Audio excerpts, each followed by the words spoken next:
Well, I've noticed over the last year when we're talking about costs, it's been relatively stable over this last year. I remember prior to 2022, 2023, we were getting constant notices. Hey, we got a price increase. Hey, we got a price increase. And so 2024 saw a lot of stability. So we can pretty much feel comfortable quoting a certain price because we're not getting those constant letters of, expect a price increase because we're getting our aggregate from the Bahamas is increasing. I'm like, I didn't even know we bought aggregate from the Bahamas, but okay.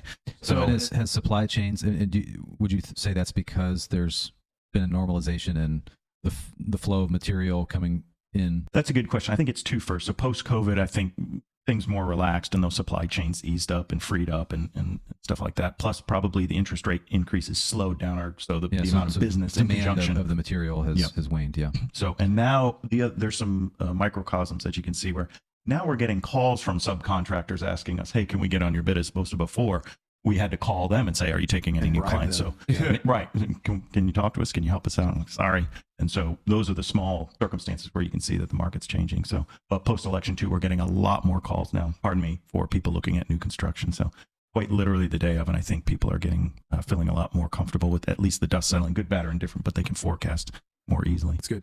So to Kevin's point, did you see the cost receipt? I know we watched kind of lumber prices. I mean, it was a big driving factor, right? When it was just like through the roof during COVID, and then it settled a little bit. Did anything else really settle, or did your commodities probably stabilized and or lowered? Your labor price probably just stayed the same, meaning they weren't. Even my drywaller sent back. It's like, hey, off a $16,000 package, they dropped $100. I'm like, I'll take it. Yeah. In this market after going through COVID and getting their teeth kicked in there, that it's good, at least for them to volunteer that as well. Because sometimes they'll say, oh, there's no price adjustments when you ask them to reprice this. And no, that also means did the price go down? Don't just keep it stable. But yeah, come on, cut me some slack.